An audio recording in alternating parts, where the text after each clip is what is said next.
শুভেন্দুরগড়ে রথের মেলায় আচমকায় হাজির দিলীপ ঘোষ। বিজেপি নেতাকে খাপিয়ে অভ্যর্থনা জানিয়েছেন মন্দিরের কর্মকর্তা তৃণমূল নেতারা। বিনা বার্তায় শুভেন্দুরগড়ে রথের মেলায় বিজেপি নেতার আগমন নিয়ে শুরু হয়ে গিয়েছে রাজনৈতিক চর্চা।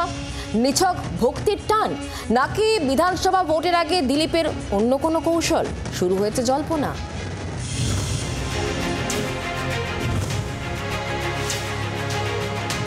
বিরোধী দলনেতার জেলায় বিনা বার্তায় উপস্থিত বিজেপি নেতা দিলীপ ঘোষ। পূর্ব মেদিনীপুরের ডেমুরিয়া গ্রামে রথের মেলার অনুষ্ঠানে দিলীপ ঘোষকে কার্যত জামাই আদর করলেন তৃণমূলের নেতারা।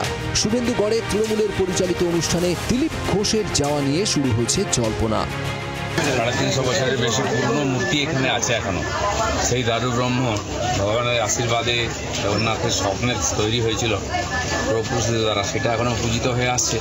ঐতিহাসিক রথ খুবই জাগ্রত, সাধারণ মানুষের শ্রদ্ধা ভক্তি আছে। তো আমার ইচ্ছা ছিল, সেই সুযোগ হয়ে গেল আজকে ভগবানকে দর্শন করা।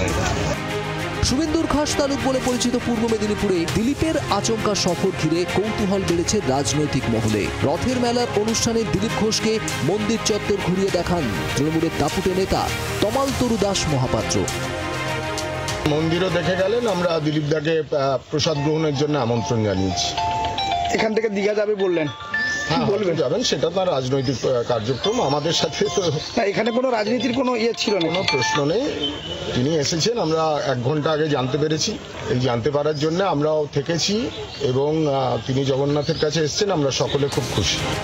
দীঘায় জগন্নাথ মন্দিরের উদ্বোধনের অনুষ্ঠানে হাজির ছিলেন সস্ত্রীক দিলীপ ঘোষ। মুখ্যমন্ত্রীর পাশে বসা নিয়ে চর্চাও হয় বিস্তর। বিষয়টি ভালো চোখে নেয়নি বিজেপি রাজ্য নেতৃত্ব। আর কারোর ব্যক্তিগত বিষয়, তার মন্তব্য, তার কাজের ধরন, প্রেম প্রীতি ভালোবাসা, রাগ বিরহ দহন, এসবের উত্তর আমি দিই না, ভবিষ্যতেও দেব না। এরপর থেকে দলে বেশ কিছুটা কোণঠাসা হয়ে পড়েন খড়গপুরের প্রাক্তন বিধায়ক। দলের কোনো সভায় ডাকা হয়নি তাকে। অভিমানী হয়ে পড়তে দেখা যায় দিলীপ ঘোষকে। এমনিতেই শুভেন্দুর সঙ্গে দিলীপের সম্পর্ক খুব একটা মধুর নয় বলেই মনে করেন রাজনীতির কারবারিরা। সেখানে শুভেন্দুর জেলায় দিলীপের আচমকা হাজির হওয়া, তার উপর তৃণমূল নেতাদের কার্যত রেড কার্পেট পেতে দেওয়া কি 26-এর ভোটের আগে নতুন কোনো সমীকরণের ইঙ্গিত দিচ্ছে? পূর্ব মেদিনীপুর থেকে কিরণ মান্নার রিপোর্ট, জি 24 ঘন্টা।